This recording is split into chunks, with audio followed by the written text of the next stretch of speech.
Hey everyone, start करते हैं class 9 का चैप्टर नंबर 8 क्वाड्रिलेटरल इंट्रोडक्शन। इसका पार्ट नंबर 2 है। आज का टॉपिक है टाइप्स ऑफ क्वाड्रिलेटरल। कितने टाइप्स के होते हैं?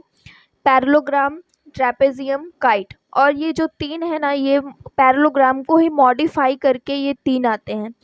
इसमें क्या करते हैं ना कि कुछ डिफरेंस होता है, इसकी वजह से हम इसको यूनिक नाम दे देते हैं। बाकी अगर ये तीनों की बात करें तो ये तीनों ही पैरेललोग्राम होता है। एक एक करके पढ़ते हैं क्या होता है पैरेललोग्राम। ठीक है, तो सबसे पहला है पैरेललोग्राम क्या होता है वो पढ़ते हैं। पैरेललोग्राम में दिया हुआ है एक ऐसा क्वाड्रिलेटरल जिसमें अपोजिट साइड क्या हो, पैरेलल हो और इक्वल हो। तो मैं यहाँ पे अगर बनाऊँ डायग्राम, जैसे मैंने ये डायग्राम बनाया, नाम दे दी ए बी सी डी। ठीक है, अगर ये क्या है, साइड्स पैरेलल है आपस में और अपोजिट साइड्स क्या हैं, बराबर हैं। ठीक है, अपोजिट साइड पैरेलल है और बराबर है, तो उसको हम क्या बोल देते हैं, पैरेललोग्राम कर बोल देते हैं। इसकी कुछ प्रॉपर्टीज़ है वो हम पढ़ते हैं। ओके, इसकी प्रॉपर्टीज़ पढ़ते हैं। क्या दिया हुआ है, अपोजिट साइड्स आर इक्वल। मतलब कि क्या होता है, इस ये देखो मैंने एक बनाया हुआ है पैरेललोग्राम। तो इसकी जो अपोजिट साइड होती है ना, वो क्या होती है, इक्वल होती है। एक पैरेललोग्राम की अगर मैं बात करती हूँ तो इसकी अपोजिट साइड क्या होती है, इक्वल होती है। तो यहाँ से आप लिख सकते हो A B is equal to किसके बराबर होगी, सी डी के। और दूसरा कौन सा होगा, B C is equal to किसके बराबर होगी, ए डी के। ठीक है, ये इसकी पहली प्रॉपर्टी हुई। दूसरी क्या है, अपोजिट साइड्स आर पैरेलल। जो अपोजिट साइड्स होते हैं वो क्या होते हैं, पैरेलल होते हैं। तो A D is parallel to B C, जो पहला निकल के आएगा A D is parallel to B C. और जो दूसरा निकल के आएगा A B is parallel to C D, A B is parallel to C D. ठीक है, तीसरी है कि अपोजिट एंगल्स आर इक्वल। इसके जो अपोजिट एंगल्स होते हैं ना वो इक्वल होते हैं। जैसे angle B is equal to angle D, तो यहाँ पे आप लिख सकते हो angle B is equal to angle D. और जो दूसरा है angle A is equal to angle C. ठीक है, फिर तीसरा है इसमें चौथा है डायगोनल्स बाइसेक्ट ईच अदर। इसका मतलब क्या हुआ, यहाँ पे अगर हम डायगोनल बनाते हैं, मैं बनाती हूँ यहाँ पे डायगोनल।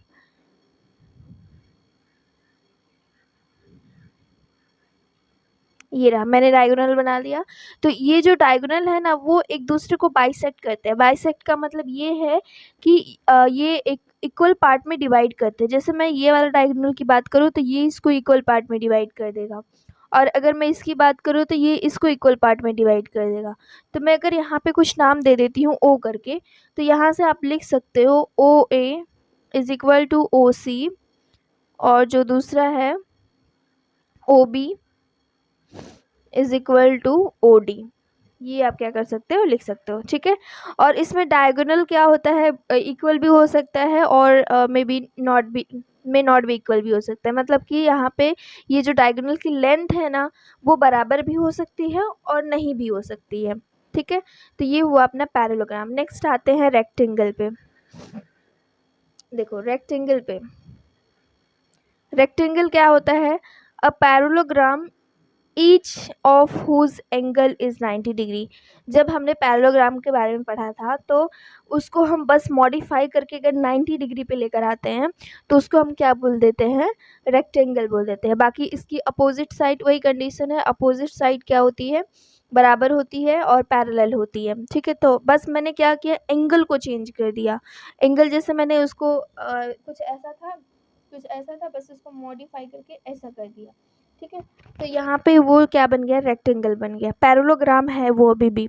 ठीक है, तो यहाँ पे क्या होगा, ऑल साइड पहला जो है, ऑल एंगल्स आर 90 डिग्री। जो इसके एंगल्स होंगे ना सारे के सारे कितने होते हैं, 90 डिग्री होंगे। सारे एंगल कितने होंगे, 90 degree. Opposite sides are equal, जो अपोजिट साइड्स होंगी वो इक्वल होंगी।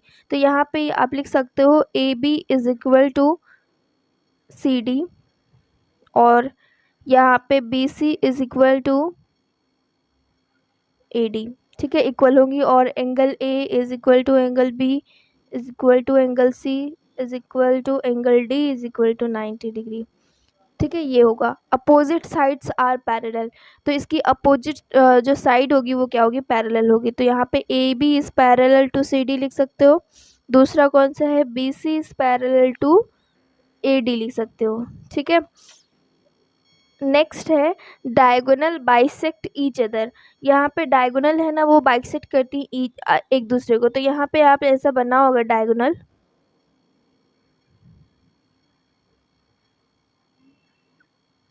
ठीक है, ये रहा मैंने डायगोनल बना दिया। तो ये क्या करते हैं, एक दूसरे को बाइसेक्ट करते हैं। तो अगर मैं यहाँ पे ओ नाम दूँ तो ये वाला इसके बराबर होगा और ये इसके बराबर होगा। तो यहाँ से आप लिख सकते हो O A is equal to O C, और दूसरा लिख सकते हो O B is equal to O D. फिर जो नेक्स्ट है डायगोनल्स आर ऑलवेज इक्वल। इसकी जो डायगोनल्स की इसकी जो लेंथ होती है ना, वो हमेशा बराबर होती है। तो आप यहाँ से लिख सकते हो A C is equal to B D. ठीक है, इसकी डायगोनल्स की लेंथ हमेशा बराबर होती है। ओके, नेक्स्ट चलते हैं रोम्बस पे। देखो रोम्बस क्या होता है, a parallelogram having all side equal. मतलब कि ऐसी साइड ऐसा पैरेललोग्राम जिसकी साइड्स क्या हो जाए, इक्वल हो जाए। उसको इस तरह अरेंज किया कि उसकी साइड क्या हो जाए, इक्वल हो जाए। और यहाँ पे क्या दिया हुआ है, all.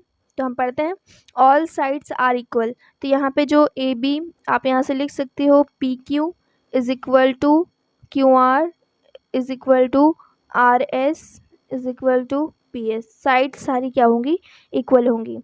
Opposite sides are parallel. तो यहाँ पे पैरेलल होगी अपोजिट साइड। तो P Q is parallel to R S. Okay, P Q is parallel to R S, और जो दूसरा दिया हुआ है P S is parallel to Q R. P S is parallel to Q R. Opposite angles are equal. इसमें जो opposite angles होंगे वो क्या होंगे, इक्वल होंगे। तो यहाँ पे आप ऐसा लिख सकते हो angle P is equal to angle R. P के कौन अपोजिट है, आर है, और क्यू की अपोजिट एस है। तो यहाँ पे आप लिखो angle Q is equal to angle S. तीसरा जो है, नेक्स्ट जो है, diagonals are bisect each other at 90 degree. Important है, इसकी जो डायगोनल्स है ना, वो जो बाइसेक्ट करते हैं 90 डिग्री पे बाइसेक्ट करते हैं। तो मतलब यहाँ पे जो डायगोनल होंगे वो बाइसेक्ट करेंगे वो 90 डिग्री पे। तो ये जो सारे हैं ना वो 90 डिग्री होंगे। ठीक है, 90 डिग्री पे ये बाइसेक्ट करेंगे। तो यहाँ से आप लिखना चाहोगे पी ओ एस। तो angle P O S is equal to angle P O Q is equal to angle R O Q is equal to R O S. तो ये कितना होगा, 90 डिग्री। ये सारे किस पे, 90 डिग्री पे बाइसेक्ट करेंगे। ओके, नेक्स्ट है स्क्वायर। स्क्वायर क्या होता है, a parallelogram in which all sides and angles are equal. उसमें जो हमने रोम्बस में पढ़ा उसमें सिर्फ ये दिया था कि साइड्स इक्वल हैं, एंगल के बारे में ऐसा नहीं दिया था, एंगल अपोजिट इक्वल थे। इसमें सारे एंगल्स बराबर होंगे और जो सारी साइड्स होगी वो भी बराबर होगी। अगर हम ऐसा पैरेललोग्राम को ऐसा अरेंज करें कि उसकी सारी साइड्स बराबर हो जाए और उस जो एंगल बनाए वो 90 डिग्री बनाए, तो उसको हम क्या बोल देते हैं, स्क्वायर बोल देते हैं। तो पहला जो है ऑल साइड्स आर इक्वल। तो यहाँ से आप लिख सकते हो सारी की सारी जो साइड्स है वो इक्वल है। तो यहाँ से आप लिख सकते हो P Q is equal to Q R is equal to R S is equal to P S. Next है अपोजिट साइड्स आर पैरेलल। जो इसकी अपोजिट साइड्स होंगी वो पैरेलल होंगी। तो यहाँ से आप लिख सकते हो P Q is parallel to R S. दूसरा जो हो सकता है Q R is parallel to P S. Next है diagonals bisect each other at 90 degree. Rhombus भी कर रहा था और ये भी 90 डिग्री पे ही बाइसेक्ट करेगा। तो यहाँ से आप लिख सकते हो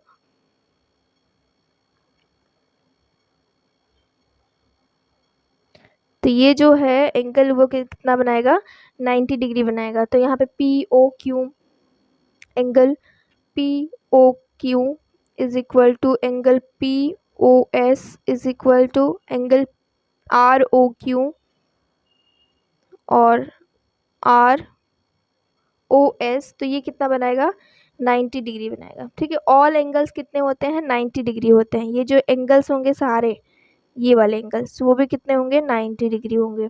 तो यहाँ से आप लिख सकते हो angle P is equal to angle Q is equal to angle R is equal to angle S is equal to 90 degree. सारे के सारे एंगल कितने होंगे, 90 डिग्री होंगे, और इसके डायगोनल्स होंगे वो कैसे होंगे, ऑलवेज इक्वल होंगे। तो यहाँ से आप लिख सकते हो PR is equal to QS। इसके जो डायगोनल्स हैं वो हमेशा बराबर होते हैं।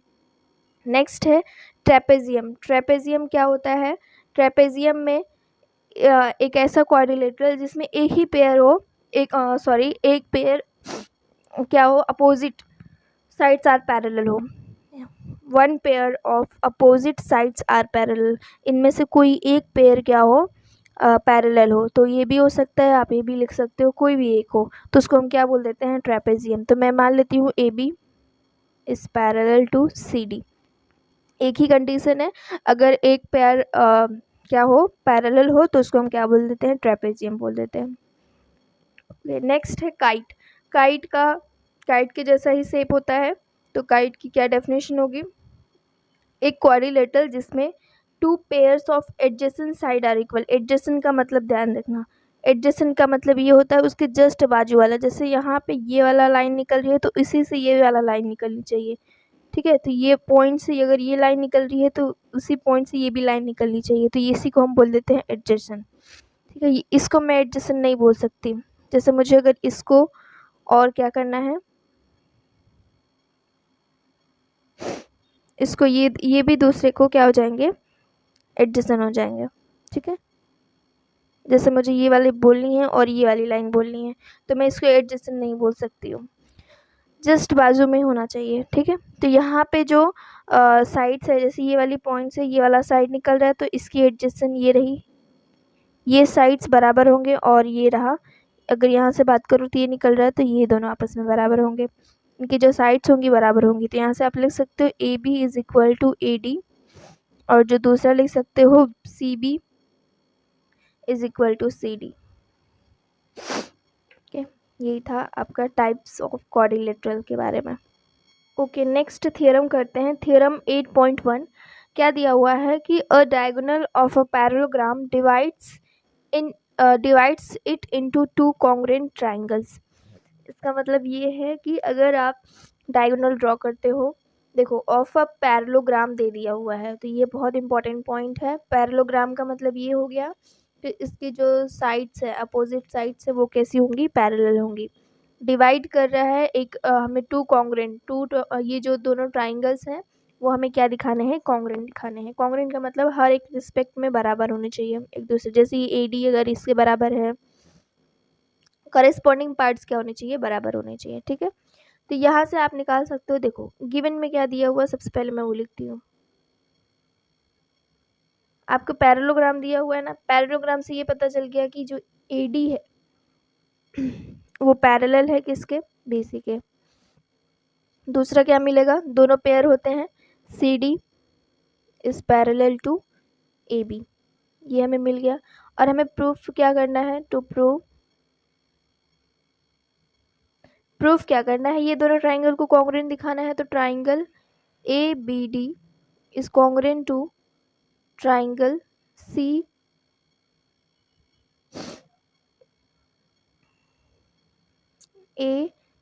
ABC is congruent to ADC, या ACD लिख सकते हो, ठीक है। B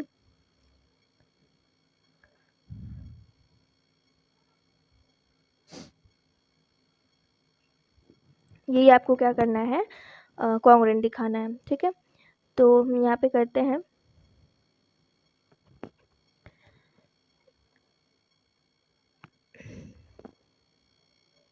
ओके, प्रूफ करना है a triangle ABC is congruent to triangle, एक काम करो, ये CD यहाँ पे आप लिख दो CDA, ठीक है, वो मैं समझाऊंगी कैसे, ठीक है। ये हो गया, ये हमें प्रूफ करना है, और हम इसको क्या करते हैं, नेक्स्ट प्रूफ करते हैं एक एक करके। देखो हमें एक दिया हुआ है कि AD is parallel to BC, AD is parallel to BC। तो मैं अगर इसका इन शॉर्ट डायग्राम बनाऊं, ये रहा AD, ये रहा B और C, और मैंने इसको डायगोनल बनाया हुआ है AC। ठीक है, तो ये रहा, तो ये दोनों लाइंस कैसी हैं, पैरेलल हैं, और ये ट्रांसवर्सल हो जाएगा। एंड आप यहाँ से लिख सकते हो AC इज अ ट्रांसवर्सल। ठीक है, अगर ये ट्रांसवर्सल है तो इसके जो अल्टरनेट इंटीरियर एंगल्स होते हैं वो कैसे होते हैं, बराबर होते हैं। तो यहाँ से आप लिख सकते हो एंगल, यहाँ से आप लिख सकते हो एंगल कौन सा है, DAC, angle DAC is equal to BCA। ठीक है, तो ये कैसे है, अल्टरनेट इंटीरियर एंगल्स हैं।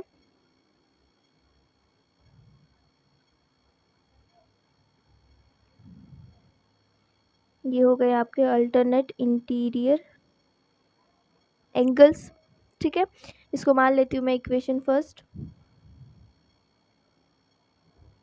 नेक्स्ट क्या करो कि यहाँ पे सी एंड डी, सी और D is parallel to A B है, तो उसको उठाओ। तो इसको करोगे तो कैसे आएगा, देखो यहाँ पे अगर ये मैं डायग्राम उठाती हूँ, ये रहा और ये, ठीक है, और यहाँ पे मैं नाम दे देती हूँ इसका, जो था DC था, और यहाँ पे A और B था। यहाँ पे जो ट्रांसवर्सल बनेगा वो A और C बनेगा, इसका जो डायगोनल है। ठीक है, तो यहाँ से आप लिख सकते हो ऐसा, जैसे हम जानते हैं CD is parallel to AB, CD is parallel to AB दिया हुआ है। ठीक है, तो यहाँ पे एंड जो AC हो जाएगा ये ट्रांसवर्सल हो जाएगा, AC इज अ ट्रांसवर्सल।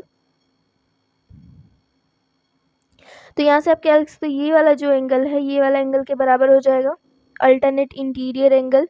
ठीक है, ये क्योंकि ये दोनों लाइन पैरेलल हैं, ये ट्रांसवर्सल हो गया, तो ये जो अल्टरनेट इंटीरियर एंगल्स हैं वो कैसे हो जाएंगे, बराबर हो जाएंगे। तो यहाँ से आप लिख सकते हो एंगल कौन सा, BAC is equal to angle DCA। तो ये बराबर हुए कैसे, alternate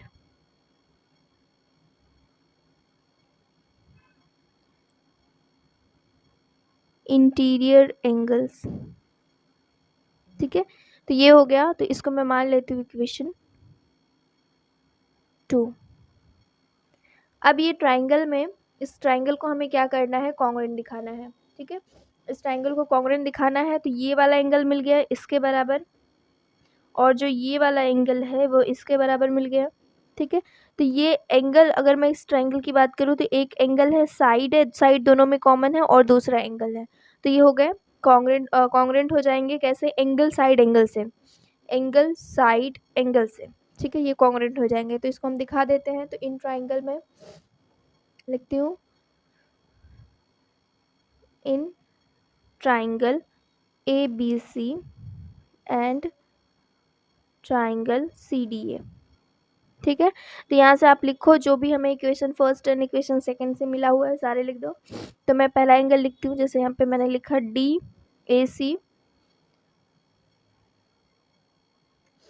DAC is equal to BCA। हमने यहाँ पे लिखना है, प्रूव किया या निकाला। ठीक है, या तो फ्रॉम इक्वेशन फर्स्ट से करके लिख सकते हो। सेकंड क्या दिया हुआ है, AC दोनों में कॉमन है, देखना अगर आप देखोगे यहाँ पे तो AC दोनों ट्राइंगल में कॉमन है, तो यहाँ पे हम लिखेंगे AC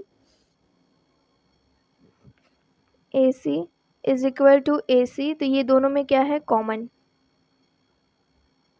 ठीक है, और जो तीसरा एंगल था जो हमने सेकेंड इक्वेशन में निकाला था, तो angle BAC is equal to angle DCA, तो ये भी हमने फ्रॉम सेकेंड से लिख सकते हो, यहाँ पे भी फ्रॉम 1 से लिख सकते हो। ठीक है, तो ये कॉन्ग्रुएंट हो जाएगा कैसे, triangle ABC is congruent to triangle CDA। कैसे हुआ, कौन से रूल से, एंगल साइड एंगल रूल से। ठीक है, तो ये हो गया अपना कॉन्ग्रुएंट। ठीक है, अच्छा मैंने ऐसा क्यों लिखा CDA, तो CDA इसलिए लिखा क्योंकि देखो A जो एंगल A है ना वो बराबर होगा एंगल C के। जब हम यहाँ पे देख रहे थे, यहाँ पे एंगल A जो ये वाला एंगल ए बन रहा था, तो यहाँ पे ये सी के बराबर हो रहा था, जो एंगल सी के पास है। और जो यहाँ पे ये वाला देखो, यही सेम कहानी दूसरे में भी हो रही थी। सी वाला ए वाला एंगल जो यहाँ बराबर हो रहा था वो किसके, सी के, और जो ये वाला एंगल है वो इसके बराबर हो रहा था। तो हमें लिखना भी वैसे ही है जैसे एंगल्स दिए हुए हैं। तो बी जो एंगल था वो डी के बराबर था, देखो सी फिर ए के बराबर है, ठीक है। A B is equal to C D हो जाएगा, B C is equal to C D हो जाएगा, और यहाँ पे A C is equal to A C, जो दोनों में कॉमन दिया था।